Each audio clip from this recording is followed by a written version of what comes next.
Hello అండి. ఆలుతో ఇంట్లోనే సింపుల్గా ఇలా స్నాక్స్ చేశారనుకోండి. ఇప్పుడు సమ్మర్ కదా, పిల్లలు ఎప్పుడు స్నాక్స్ అడుగుతారు. ఇలా కరకరలాడుతూ చాలా బాగుంటాయి. ఇవి ఆలు ఫ్రెంచ్ ఫ్రైస్ కాదు, అలా అని ఆనియన్ పకోడా కాదండి. ఆలుతోనే వెరైటీగా పకోడా. దీనికోసం ముందుగా నేను ఆలు 3 తీసుకున్నాను. వీటిని పైన చెక్ తీసేసుకోవాలి. ఇలా పీల్ ఆఫ్ చేసేసాక చిన్న చిన్న స్లైసెస్గా కట్ చేసేసుకోవాలి. సేమ్ మనం ఫ్రెంచ్ ఫ్రైస్కి ఎలా కట్ చేస్తామో పొడవుగా అలా కట్ చేసేసుకొని వెంటనే వాటర్లో వేసేసుకోండి. అప్పుడు ఆలు కలర్ చేంజ్ అవ్వదు. ఈ విధంగా ఉంటుంది. దీంట్లో ఒక 2 టేబుల్ స్పూన్ శనగపిండి వేసేసుకోవాలి. అలాగే 1 టేబుల్ స్పూన్ వరిపిండి అంటారు చూడండి, బియ్యపిండి, అది వేయండి. అది వేయటం వల్ల పైన క్రంచీగా వస్తుంది. అలాగే ఉప్పు, కారం, ధనియా పౌడర్, కొంచెం అల్లం వెల్లుల్లి పేస్ట్ వేసేసుకొని వీటన్నిటిని బాగా కలిపేసుకోవాలి. ఎప్పుడు రొటీన్గా చేసే ఫ్రెంచ్ ఫ్రైస్ కాకుండా అప్పుడప్పుడు ఇలా డిఫరెంట్గా ట్రై చేసి చూడండి.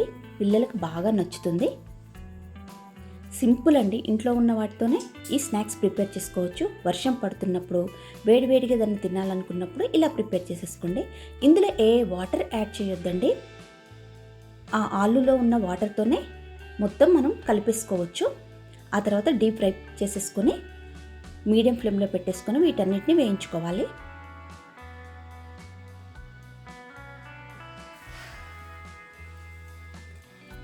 ఈ స్టిక్స్ చాలా బాగుంటాయండి. డెఫినెట్గా ట్రై చేయండి. ఆలుతో పకోడా వెరైటీగా ఉంటుంది. పిల్లలకి వీటిని టమాటో కెచప్తో బాగా ఎంజాయ్ చేస్తారు. డైరెక్ట్గా కూడా తినొచ్చు, ఎందుకంటే ఇందులో మనం ఉప్పు, కారం అన్నీ వేసేసాం కదా. ఈ కలర్ వచ్చే వరకు వేయించేసుకొని ఒక టిష్యూ ఉన్న పేపర్ పైన వేసేసుకోండి. ఎక్సెస్ ఆయిల్ ఏమన్నా ఉంటే అబ్జర్వ్ చేసేసుకుంటుంది. మిగతా స్టిక్స్ అన్నీ సేమ్ ప్రాసెస్ ఇలాగే వేయించుకోండి. రొటీన్గా చేసే స్నాక్స్ అంటే పిల్లలకి బోర్ కొడుతుంది కదా, అప్పుడప్పుడు ఇలా వెరైటీగా ట్రై చేయండి. జస్ట్ సింపుల్, ఇంట్లో ఆలు ఉంటే సరిపోతుంది. ఈ వెరైటీ పకోడా రెడీ అయిపోతుంది.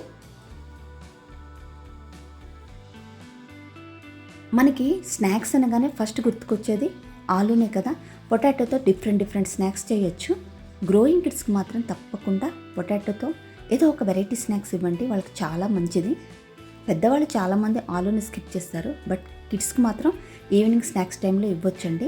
ఎవరైతే వెయిట్ గెయిన్ అవ్వాలనుకుంటున్నారో వాళ్ళకి మాత్రం ఈ ఆలుతో డిఫరెంట్ వెరైటీస్ చేసి పెట్టండి.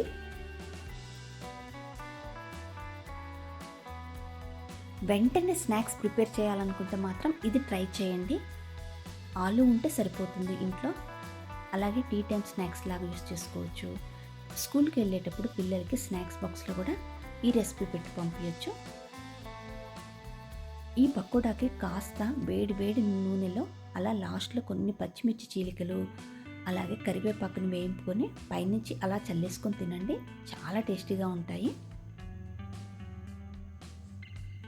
మీకు ఈ రెసిపీ ఎలా అనిపించిందో కామెంట్ చేయండి. అలాగే మరిన్ని కొత్త రెసిపీస్ కోసం చెర్రీ అండ్ టోనీ షార్ట్స్ని సబ్స్క్రైబ్ చేసుకోవడం మాత్రం మర్చిపోకండి. Thanks for watching. Bye bye.